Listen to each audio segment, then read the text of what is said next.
Good morning dear student. आप लोग कैसे हैं? सभी लोग ठीक होंगे। देखिए, हम पिछले दिन मैग्नेटिक फील्ड में जो पढ़ाए थे उसी के आगे आज पढ़ाने वाले क्वेश्चन करवाएंगे अभी, क्योंकि टारगेट के जितने भी बच्चे हैं सभी का जेईई मेंस और नीट का एग्जाम है। इसको ध्यान में रख करके हम लोग भी इंपोर्टेंट क्वेश्चन कराने जा रहे हैं आज से। देखिए क्वेश्चन क्या कर रहा है।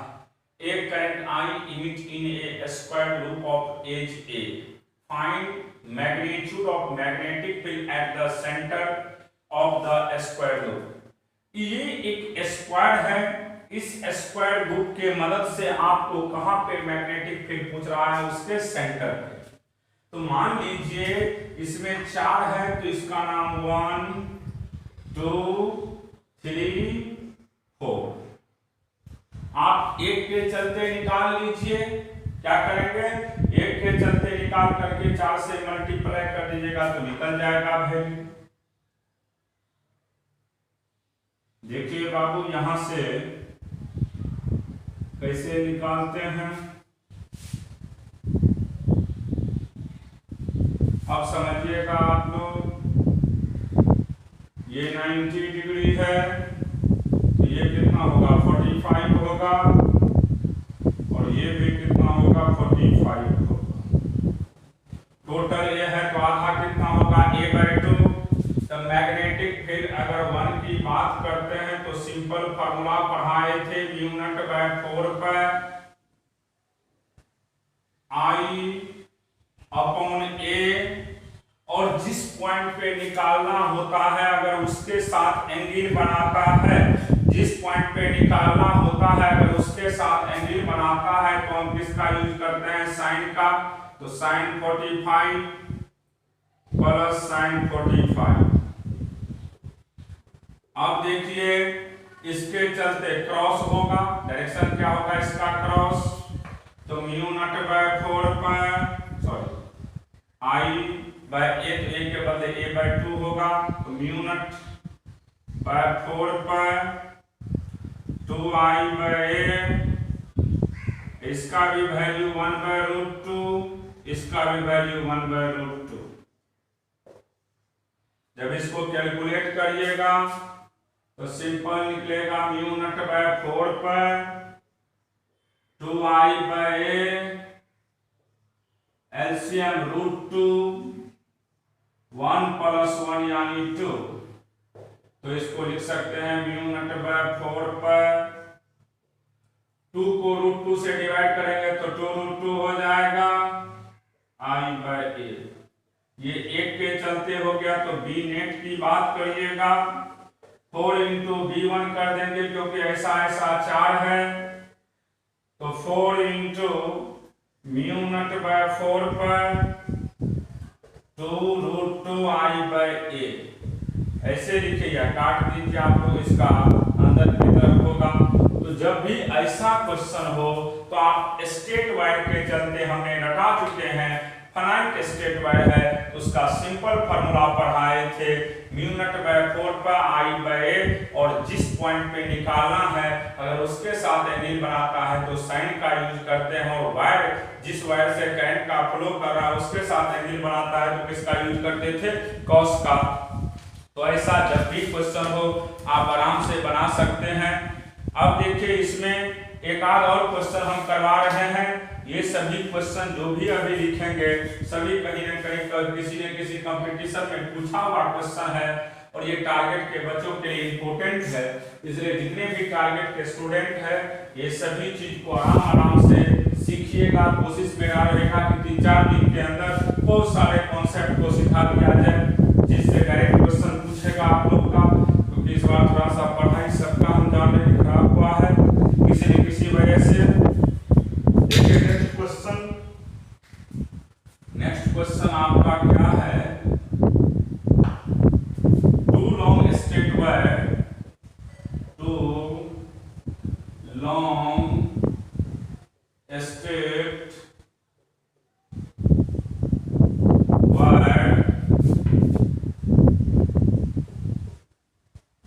placed along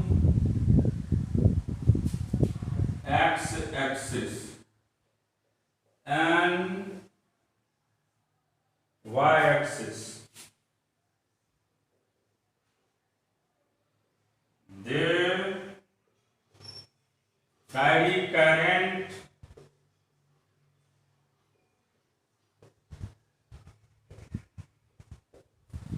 I1 and I2 respectively.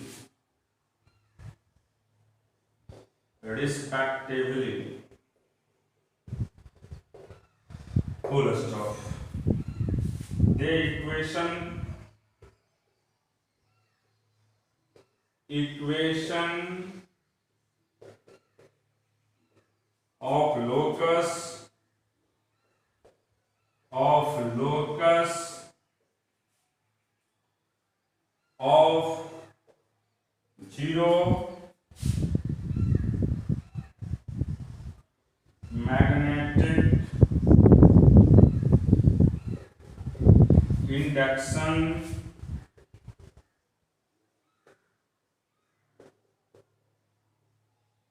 B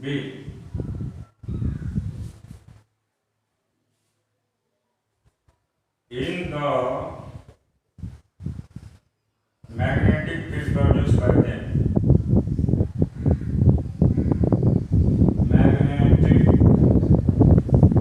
field produced by them. पहला ऑप्शन y बराबर x, y बराबर I2 upon I1 into x, y बराबर I1 अपॉन I2 x और b में y बराबर I1 I2 इंटू x। अब question को सभी लोग पढ़िए, क्वेश्चन का आसान कॉन्सेप्ट है, बन जाएगा सभी से। They are two long straight wire placed along x axis and y axis.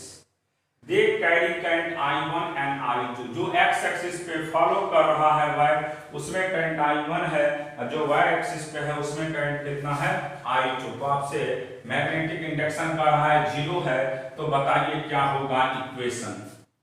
अब हमको ये समझना है कि मैग्नेटिक इंडक्शन कब 0 होगा। इसका मतलब दोनों का मैग्नीट्यूड सेम है और डायरेक्शन एक दूसरे का अपोजिट है, तब नेट मैग्नेटिक फील्ड का वैल्यू 0 होगा। देखिए ये एक स्ट्रेट वायर है,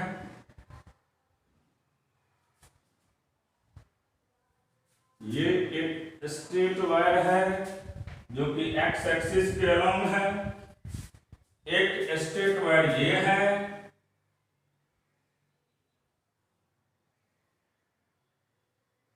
एक स्ट्रेट वायर ये है आपका,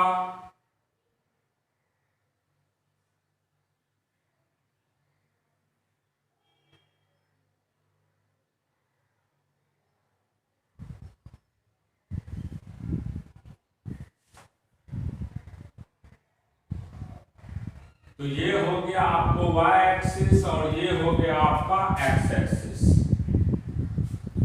अब देखिए इससे करंट I1 पास कर रहा है और इससे करंट I2 पास कर रहा है। अब देखिए इसके चलते इधर क्रॉस तो इधर डॉट होगा, इसके चलते क्रॉस, यानी दोनों एक दूसरे का अपोजिट होना चाहिए।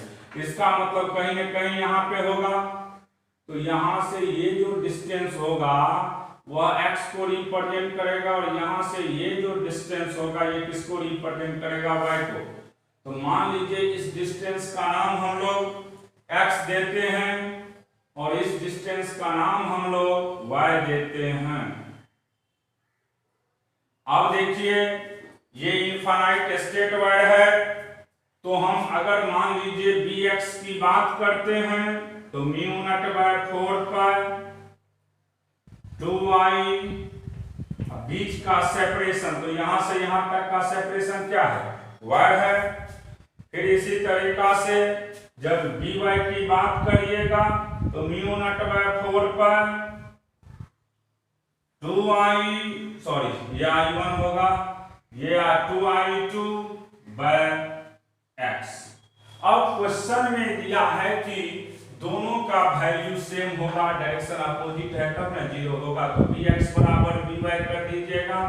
तो यहां से बाबू म्यू0 बाय 4 पाई 2i1 अपॉन y बराबर म्यू0 बाय 4 पाई 2i2 बाय x। ये कैंसिल, 2 से 2 कैंसिल, तो यहां से हमें y का वैल्यू निकल जाएगा i2 bye i1 into x। तो यही आपका आंसर होगा। जो भी आंसर हो, यहां से अगर हम बात करते हैं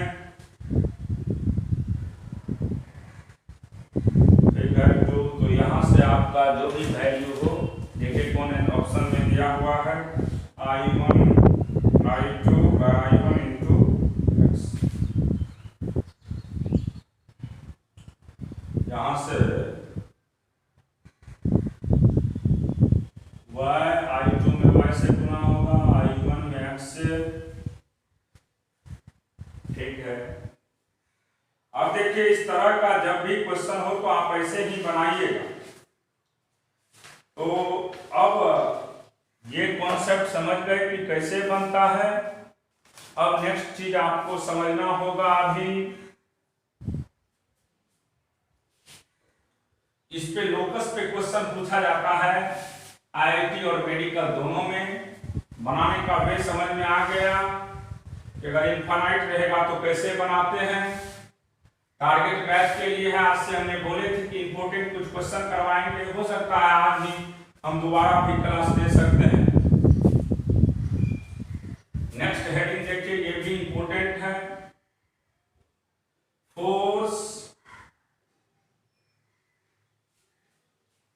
acting between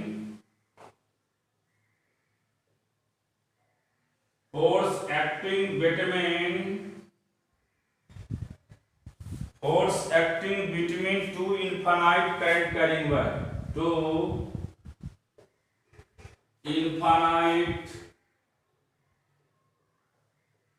infinite current carrying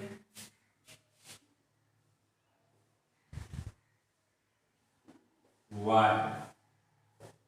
अगर आपके पास दो इनफाइनाइट करंट कैरिंग वायर है तो उससे आप लोग वायर लिखे या कंडक्टर लिखे, बात बराबर है।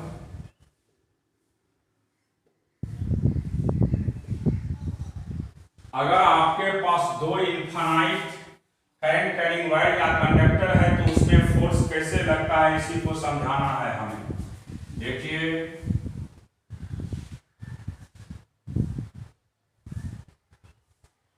ये इनफाइनाइट है,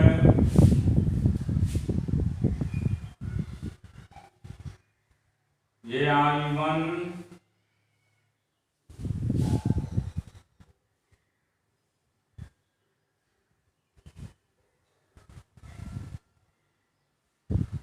और ये I2।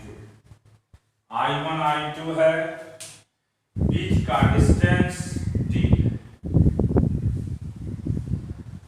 ये फिगर फर्स्ट है, इसमें दोनों एक ही डायरेक्शन में करंट फ्लो कर रहा है। फिर देखिए दूसरा फिगर,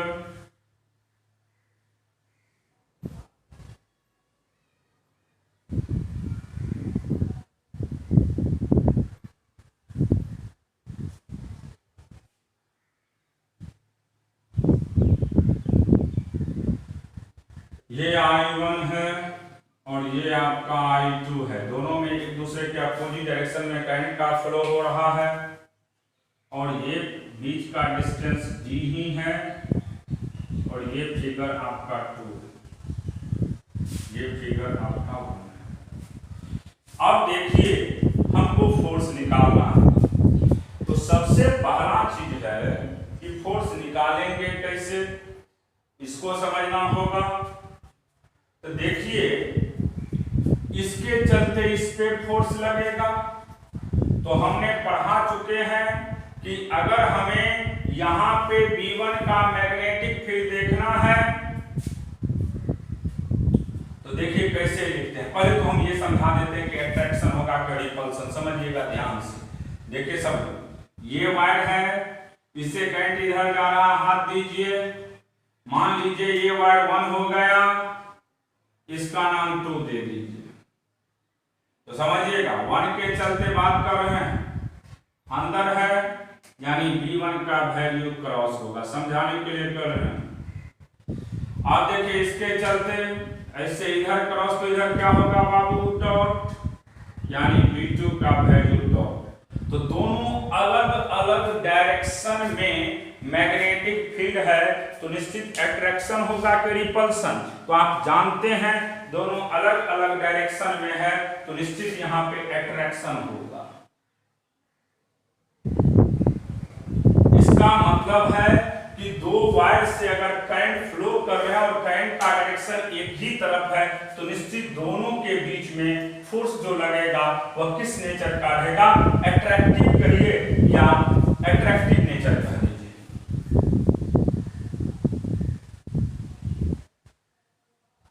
और इसमें देखिए इसका भी नाम 1 दे देते हैं, इसका भी नाम 2 दे देते हैं। अब इसके चलते क्रॉस होगा यानी B1 का वैल्यू तो क्रॉस होगा, और B2 की बात करेंगे इसका तो ये भी क्रॉस होगा। तो इसका मतलब ये क्या होगा, रिपल्सिव। इसका सिंपल मतलब हो गया कि सेम डायरेक्शन में अगर करंट का फ्लो हो रहा है तो अट्रैक्टिव नेचर होगा, और अपोजिट डायरेक्शन में अगर करंट का फ्लो हो रहा है तो किस नेचर का होगा, रिपल्सिव। ये क्लियर हो गया आप लोग को। सेम डायरेक्शन में अट्रैक्टिव, अपोजिट में रिपल्सिव। अब देखिए हम बात करते हैं मैग्नेटिक फील्ड का। B1 magnetic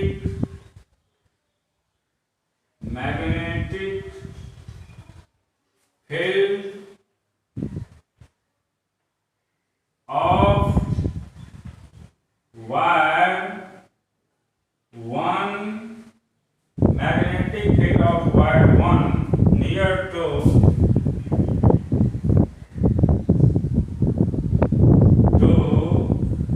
wire 2।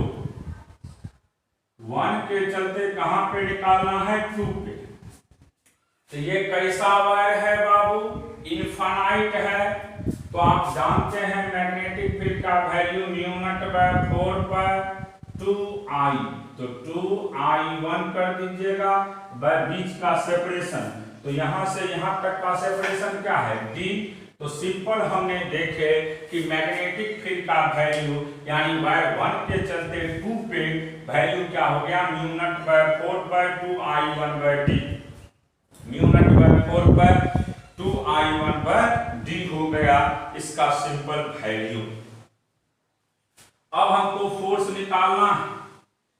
अब फोर्स जो निकालिएगा इसका मतलब हो गया F21, force acting on to, किसके मदद से बाबू, ड्यू टू द वायर 1। और फोर्स का सिंपल फॉर्मूला F बराबर आप जानते हैं I into L cross B. अब देखिए इस पे देखना है हमें, तो लेंथ ले लीजिए छोटा सा पार्ट्स, ये मान लीजिए L हो गया आपका। तो फोर्स का सिंपल वैल्यू होगा, किस पे देखना है, 2 पे। तो 2 का करंट कितना है, I2। L across B1।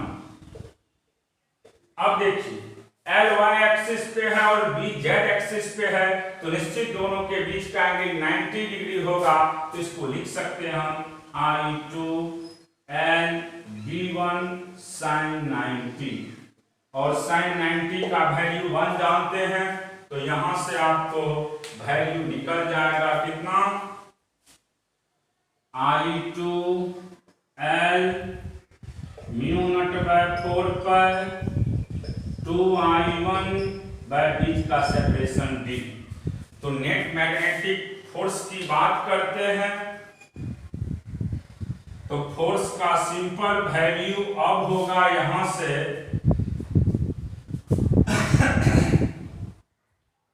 F21 का वैल्यू होगा म्यू नॉट बाय 4 पर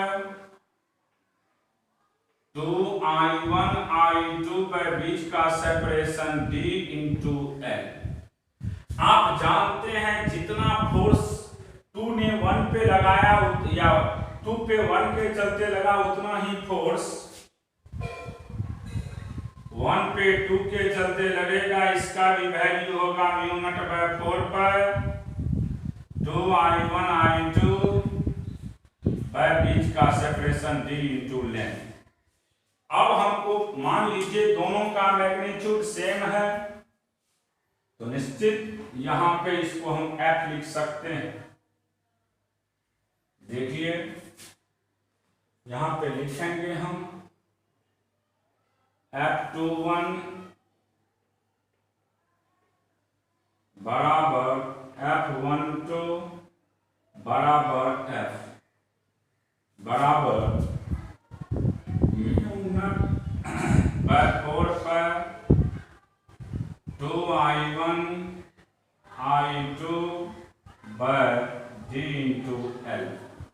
अब हम बात करते हैं फोर्स पर यूनिट लेंथ का। तो इसका सिंपल वैल्यू होगा म्यू नॉट बाय 4 पर 2I1 I2 बाय बीच का सेपरेशन D और इसी को हम लोग पढ़ते हैं force per unit length. Force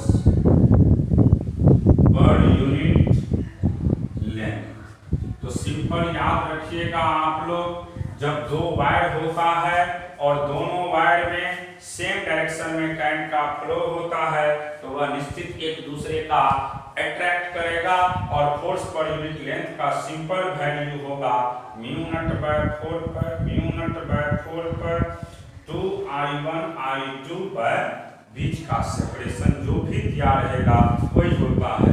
तो सिंपल याद रखिएगा कि फोर्स का वैल्यू हम कैसे निकालते हैं। क्लियर हो गया।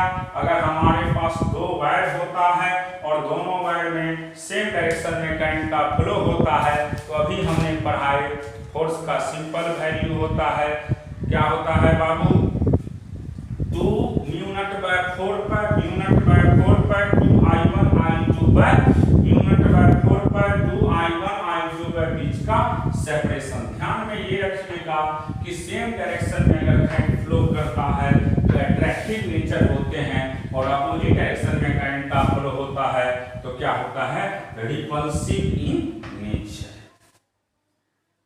अब देखिए इस पे एक एग्जांपल दे रहे हैं हम। फॉर एग्जांपल क्वेश्चन टाइप से ही है, न्यूमेरिकल है। इस पे क्वेश्चन क्या कहता है पढ़िए। 2 parallel wire in free space, लिख देते हैं क्वेश्चन में, एनसीईआरटी का ये क्वेश्चन है, लिखे हुए हैं 2 parallel wire in free space और 10 सेंटीमीटर अपार्ट। बीच का दूरी कितना है बाबू, 10 centimetre. And each carry a current of 10 ampere in the same direction,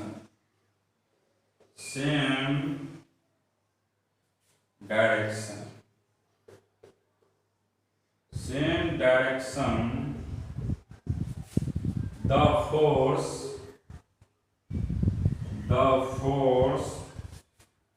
of wire acting on the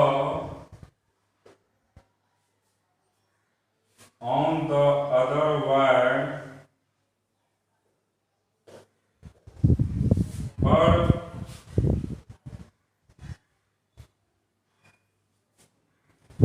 per meter length is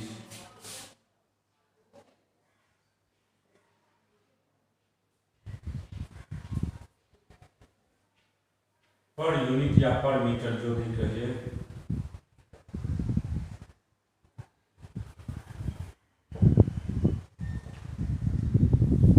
अब देखिए आपके पास ये एनसीईआरटी का क्वेश्चन है, तो अभी तुरंत पढ़ाएंगे फोर्स बाय लेंथ का वैल्यू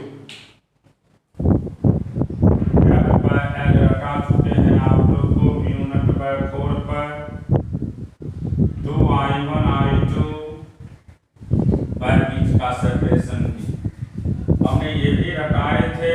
μ0/4 का वैल्यू 10⁻⁻7 × 2 I1 10 I2 भी 10 बीच का सेपरेशन 10 × 10⁻⁻2। अब देखिए एक 10 से एक 10 कट गया। अब इसका वैल्यू की बात करिएगा तो 2 ×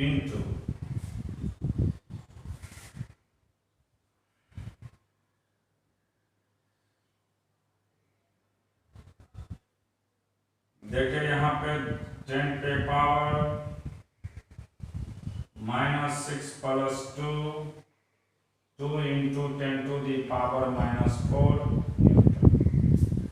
न्यूटन पर मीटर फोर्स पर यूनिट की बात कर रहा है।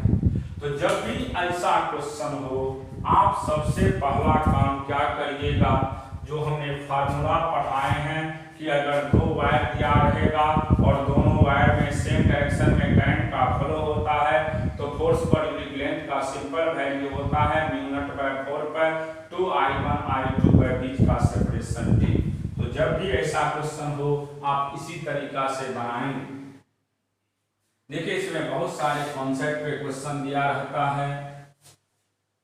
आज हम बोले भी थे कि जितने भी इम्पोर्टेंट टर्म सब है, मान लीजिए टारगेट का एग्जाम भी है बच्चे लोग का, आईआईटी और मेडिकल का, कोशिश हमारा यही रहेगा कि बीच में जो भी क्वेश्चन कॉन्सेप्ट सब है आप लोग को बताया जाए।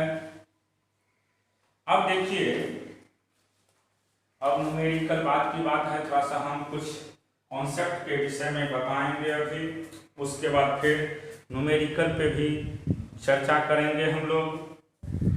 एम्पियर सर्किटल लॉ, एम्पियर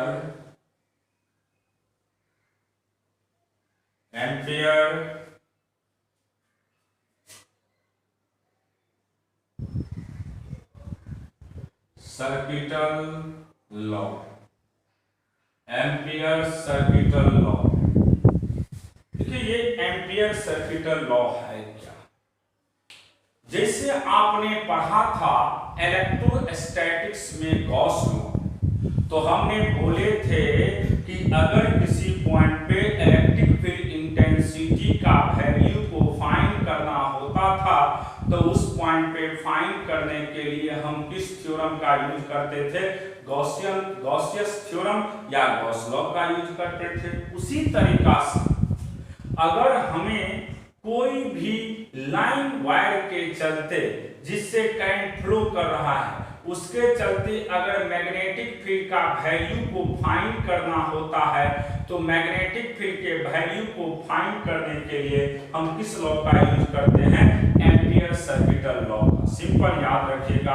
तो यहाँ पे हम डिफिनेशन भी लिख देते हैं, line integral of magnetic field, line integral of magnetic field, line integral of magnetic field जिसको बी के नाम से जानते हैं,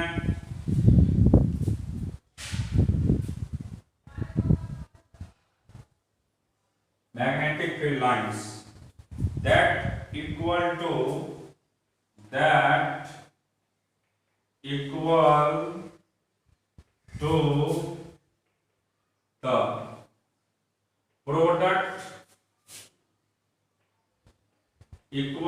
the product of mu naught and current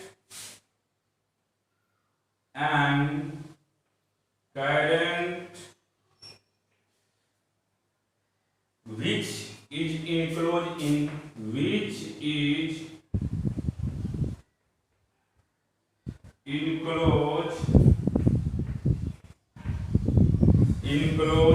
that closed loop, simple याद रखिएगा कि line integral of magnetic field lines, line integral of magnetic field lines that equal to product of mu naught and current which is enclosed in that closed loop।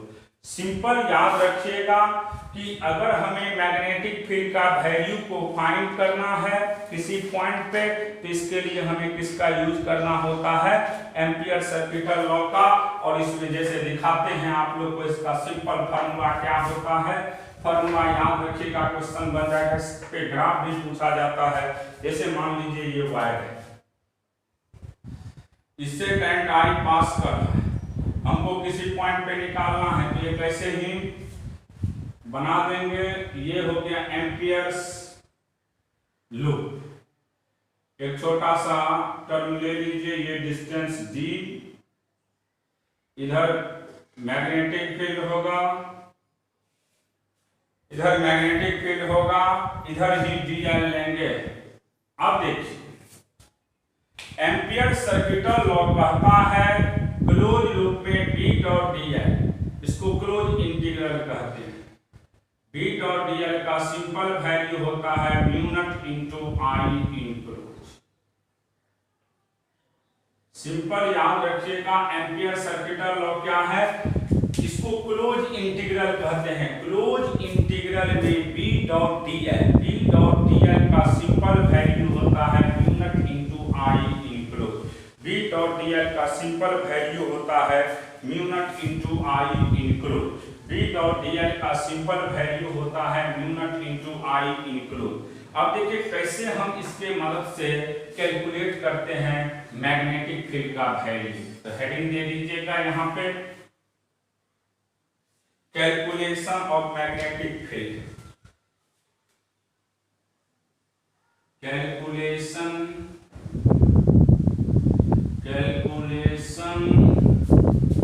Of magnetic field. Calculation of magnetic field, इसका दो case है। ये थोड़ा कम important है, लेकिन case 2 जो होगा वो बहुत ज्यादा इंपोर्टेंट है। Due to the infinite current carrying wire,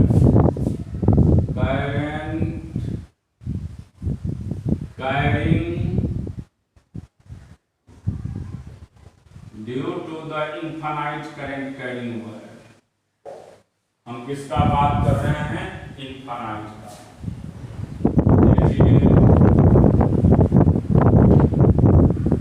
ये इनफाइनाइट करंट का है, माइनस प्लस इंफिनिटी, इससे आई करंट पास कर रहा है। अब इसके चलते निकालना है वैल्यू, तो एक क्लोज लूप बना लीजिए किसी भी पॉइंट पे, मान लीजिए ये डिस्टेंस आर ही है, डीएल मैग्नेटिक फील्ड इधर हो गया। अब देखिए एम्पियर सर्किटल लॉ से B डॉट dl का सिंपल वैल्यू जानते हैं, म्यू नॉट इंटू आई इंक्लोज, आई इंक्लोज के बदले आई लिखिएगा, B कांस्टेंट है बाहर निकल जाएगा, dl का dl म्यू नॉट इंटू आई। अब फिर समझ B तो होगा नहीं, और इसका सर्कमफेरेंस, लेंथ का मतलब एरिया नहीं होता है, सर्कमफेरेंस होता है, क्योंकि एरिया 2 डायमेंशन है और सर्कमफेरेंस 1 डायमेंशन है, तो 2 पर r बराबर म्यू नॉट इंटू आई।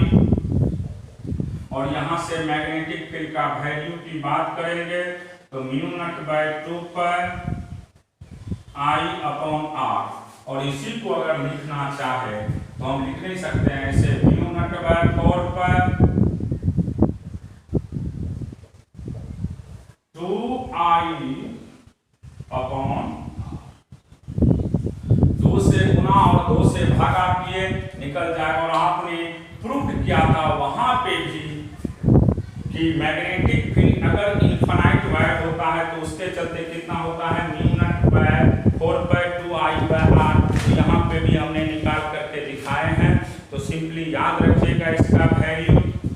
अब जो आपको हम पढ़ाएंगे केस बी, वो बहुत बहुत इंपॉर्टेंट है, वहां से क्वेश्चन ग्राफ सब पूछा जाता है, यही हमको रटाना है अभी।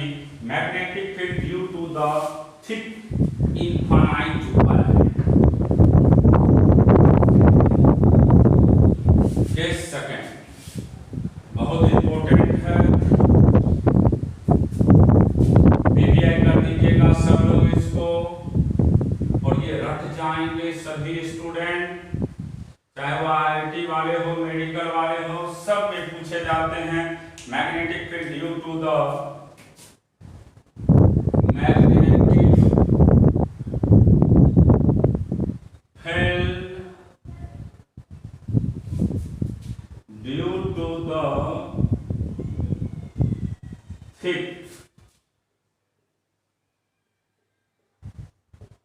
Infinite wire, thick infinite wire, thin नहीं थिक। आप देखिए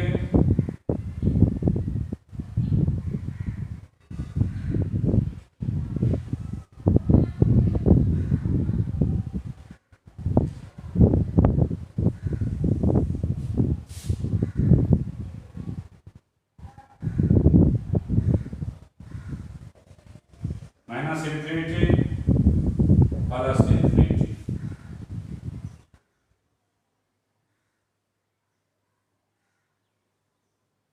देखिए ये मान लीजिए R, यही थिक इनफाइनाइट, थिक का मतलब होता है मोटा। इसका 2 केस निकालना है, स्पेशल केस। फर्स्ट केस है ए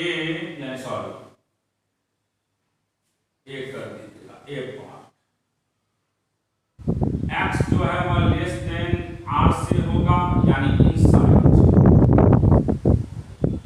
इनसाइड की बात कर रहे हैं। और केस बी जो होगा x greater than equal to R, यानी आउटसाइड।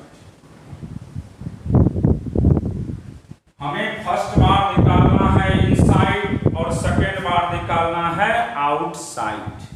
इनसाइड और आउटसाइड दोनों की बात कर रहे हैं हम, बहुत इंपॉर्टेंट, हमने पहले ही बोले इनसाइड और आउटसाइड। फिर इसका ग्राफ भी सिखाना हमें,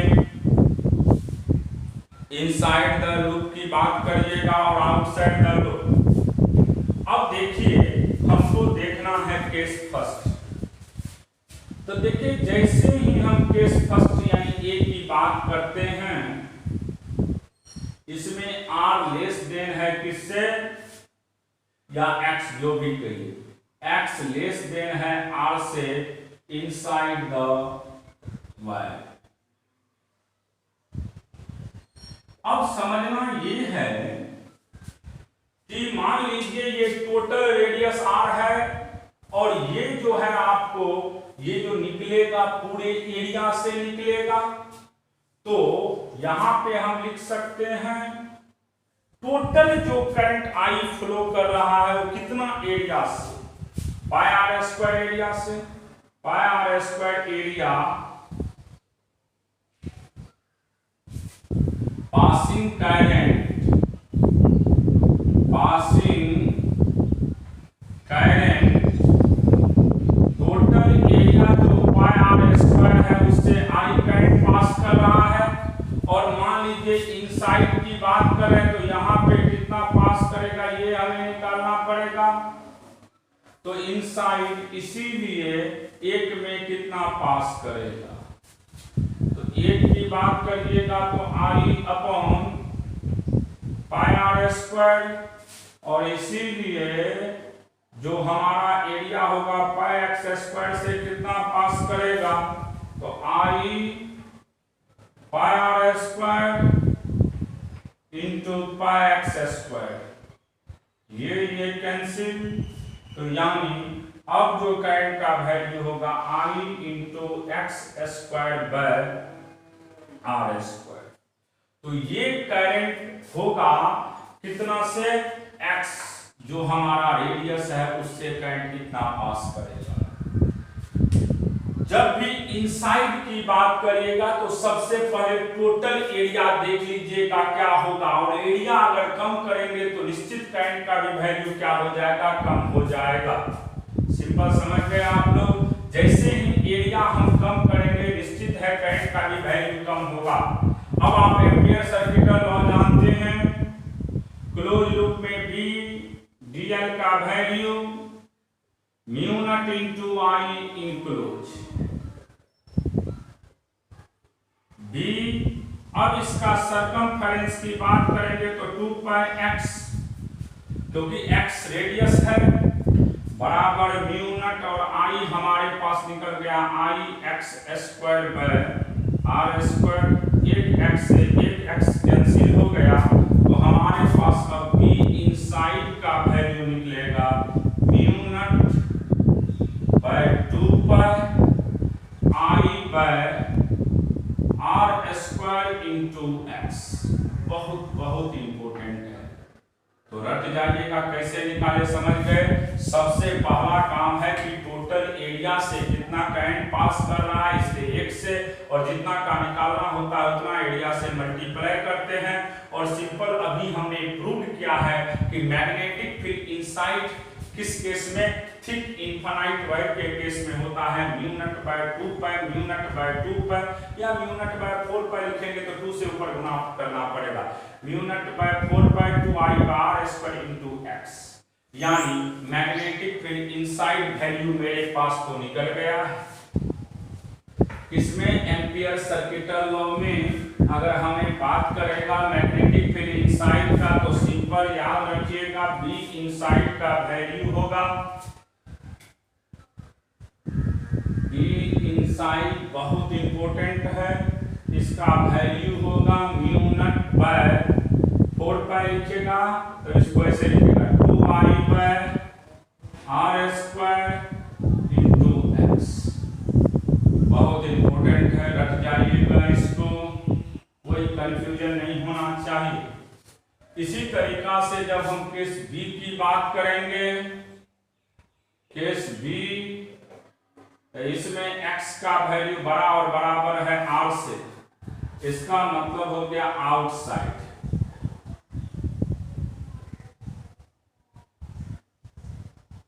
वाई, जैसे मान लीजिए ये गेट है, अभी मान लीजिए r रेडियस का, और इसके अंदर में एक ही आदमी है, तो एक बाबू निकल ही जा रहा था और इसके गेट को और तोड़ के बड़ा कर दिया जाए तो एक ही आदमी निकलेगा। उसी तरीका से अगर टोटल करंट आई है इस थिक इनफाइनाइट से, इसको कितनों बड़ा कर देंगे तो करंट के वैल्यू पे कोई इफेक्ट नहीं पड़ेगा। इसका मतलब हमेशा करंट क्या होगा, सेम होगा। तो आप एम्पियर सर्किटल लॉ से सिंपल जानते हैं बी डॉट डीएल का वैल्यू इन होता है, क्या होता है बाबू, म्यू नॉट इनटू आई।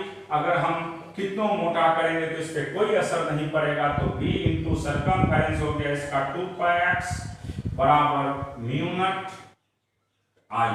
तो यहां से बी आउटसाइड का सिंपल वैल्यू होगा, बी आउटसाइड का सिंपल वैल्यू होगा mu not by 2 pi I upon x. और में लिखना चाहते हैं तो mu not by 4 pi 2 I by X. तो ये हो गया magnetic field inside and outside. Inside की बात करिएगा तो mu not by 4 pi 2 I by are square into X, और आउटसाइड की बात करेंगे तो mu not by 4 pi 2 I by x. इसका मतलब इनसाइड x डायरेक्टली प्रोपोर्शनल होता है मैग्नेटिक फील्ड का, और आउटसाइड x इनवर्सली प्रोपोर्शनल होता है किसका, मैग्नेटिक फील्ड का। तो ग्राफ की जब बात करिएगा आप लोग तो देखिए इसका ग्राफ कैसा होता है। दोनों क्लियर हो गया, इनसाइड और आउटसाइड। अब हम ग्राफ की बात कर रहे हैं, बहुत इंपॉर्टेंट ग्राफ है ये। ग्राफ भी बहुत बार पूछा हुआ है, मैग्नेटिक फील्ड वर्सेस x का ग्राफ, b वर्सेस x।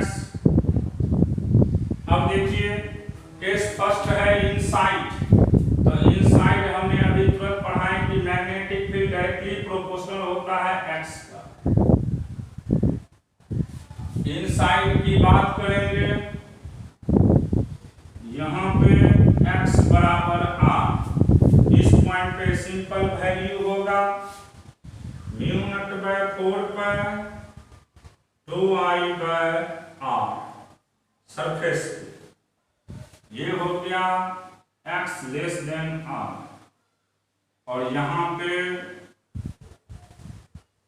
जैसे इसके b inversely proportional to 1 by x, और यहां पे सिंपल याद रखिएगा कि x का वैल्यू बड़ा है किससे, r से। तो सिंपल समझ गए आप लोग। इनसाइड इसका graph straight line passing through origin, और आउटसाइड इसका रेक्टेंगुलर हाइपरबोला होता है। तो अभी हमने आप लोग को रखाए एम्पियर सर्किटल लॉ के मदद से थिक इनफाइनाइट वायर के चलते मैग्नेटिक फील्ड का वैल्यू इनसाइड एंड आउटसाइड क्या होता है। तो हमने अभी जस्ट पढ़ाए। इनसाइड की बात करिएगा तो mu not by 2 pi I upon R square into X. Inside क्या होता है, mu not by 2 pi I upon R square, mu not by 2 pi, mu not by 2 pi, mu not by 2 pi I upon R square into X. और अगर हम outside की बात करते हैं तो mu not by 2 pi I by X. तो ये आज हमने कुछ इंपॉर्टेंट कॉन्सेप्ट मैग्नेटिक फील्ड का पढ़ाए, देखते हैं और इसमें कुछ पढ़ाना पड़ेगा। उसके बाद जैसे जैसे हम कुछ पीछे का भी टॉपिक स्टार्ट करेंगे।